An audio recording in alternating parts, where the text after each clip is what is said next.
નમસ્કાર મિત્રો, સ્ટોરી થોડી લાંબી છે, પરંતુ ગીર જંગલના નેહડાનું લગ્ન દર્શન કરવું હોય તો જરૂર વાંચજો અને સાંભળજો. ગીરના ગાઢ જંગલની મધ્યે કાણેક નેસ નામનું નાનું નેહડું, ચારે કોર લીલાછમ હરિયાળા પર્વતો વચ્ચે નદીના બંને કાંઠે થઈને કુલ 20 જેટલી ઝોક છે. એક ઝોકમાં 70-80 જેટલી ભેંસો સાથે 5 થી 7 સભ્યોનો પરિવાર પશુપાલનનો વ્યવસાય કરે છે. કાણેક નેસમાં ભક્તરાજ કાળુ ભગતના દીકરા વાલાભાઈ અને રૂડીબાઈના ઘેર લગ્નનો પ્રસંગ છે. ગુરુવારે દીકરો પ્રકાશ તોરણે જઈ આવ્યો અને આજે શુક્રવારે દીકરી રાધીને પરણવા સિંધવ પટેલ જાન લઈને આવે છે. સામાન્ય રીતે નેહડામાં માલધારીઓ સવારે 5 વાગ્યે જાગી જતા હોય છે, પરંતુ આજે સવારના 3 વાગ્યાથી માલધારીઓના ખોખારા સાથે ચહલપહલ શરૂ થઈ ગઈ છે. નેસમાં પ્રસંગ મરણનો હોય કે પરણવાનો, પણ ઢોર દોહન, ગોરહડા, વાંચીદું, માલ ઢોરને ચરાવવા લઈ જવા, આ બધું કામ તો પહેલાં જ કરવું પડે. છેટે મચ્છુંદરીના કાંઠેથી ક્યારેક સાવજની ડણક સંભળાય છે, તો અહીંયા બધી ઝોકમાં નાના નાના પાડરૂના રણકવાનો અવાજ સંભળાય છે.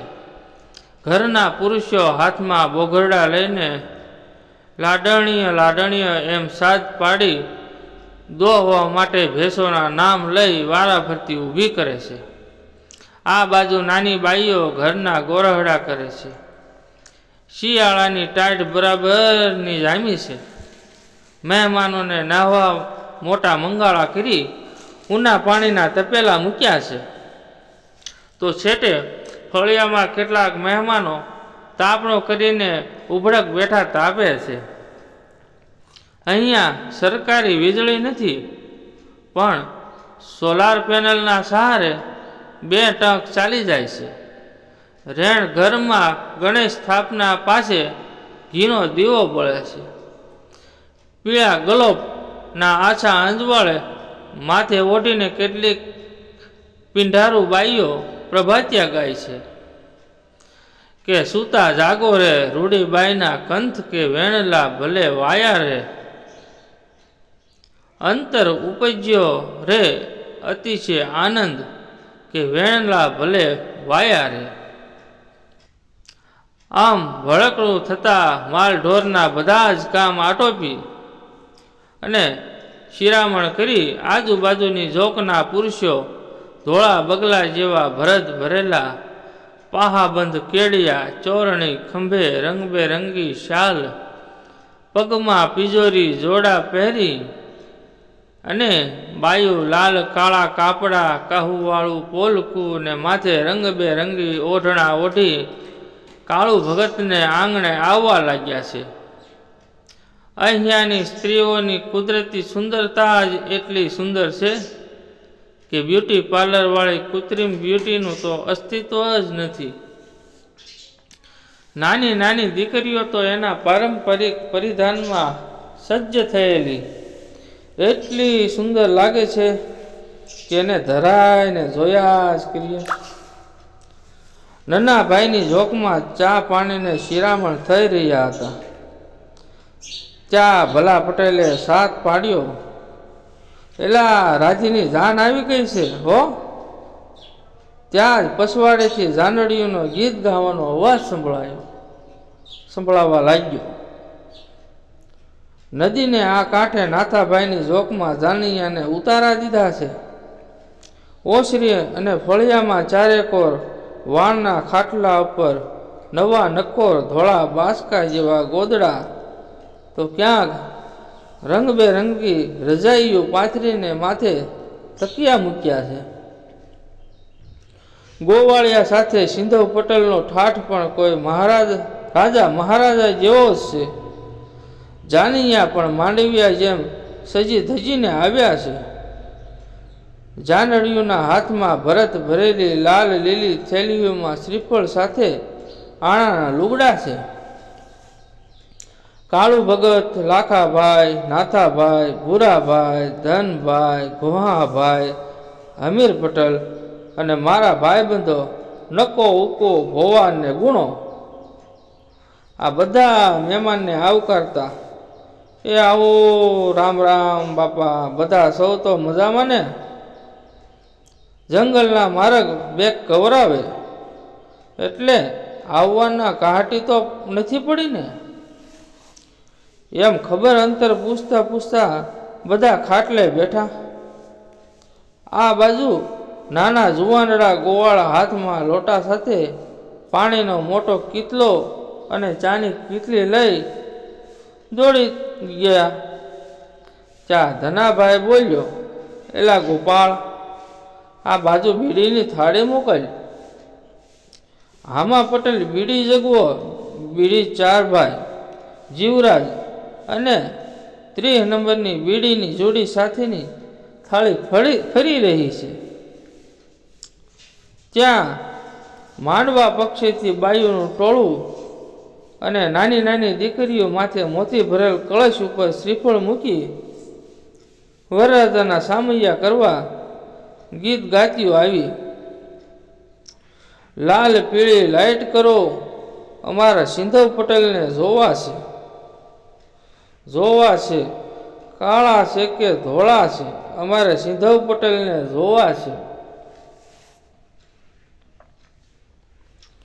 હે ભાઈ, મૂર્ત્યો તો રાજાના કુંવર જેવો રૂપાળો છે હો.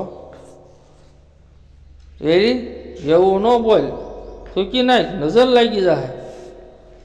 આમ વાતો કરતી કરતી બાયુ વરરાજાને પોખી રહ્યા. ત્યાં વાહેથી છોડ્યુંએ ફટાણા ઉપાડ્યા.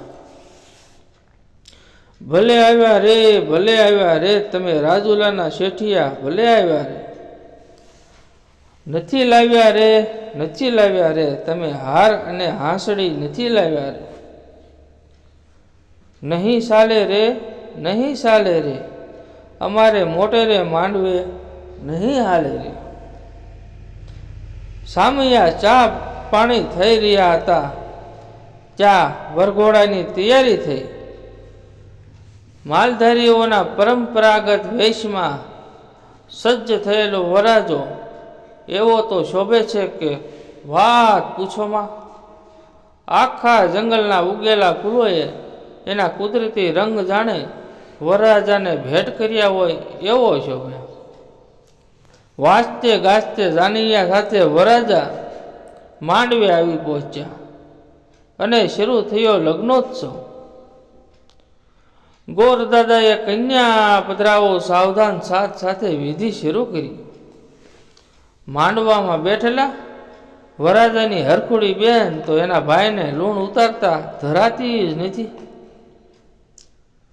ઓસરીમાં બેઠેલી બાઈઓ પણ જુદા જુદા જૂનવાણી ગીત ગાઈને જમાઈને લાડ કરે છે. આ બાજુ આદમીને નનાભાઈની જોકમાં જમવા બેસાડ્યા. ભાવથી વેવાય વેલાએ એકબીજાને ફાસરા આપી ખૂબ જમાડ્યા.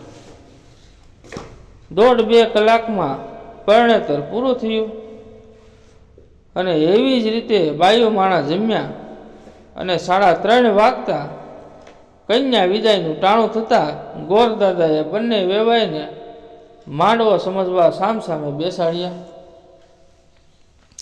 નૈવેદ્યના હિસાબ કિતાબની લેતી દેતી કરાવી. ગાયનું નાનું વાછરડું લાવ્યા. રાધીને માંડવામાં બોલાવી. વાછરડાને છાંદલા કરી, માળા પહેરાવી, જુરું વધાવવાની વિધિ કરાવી.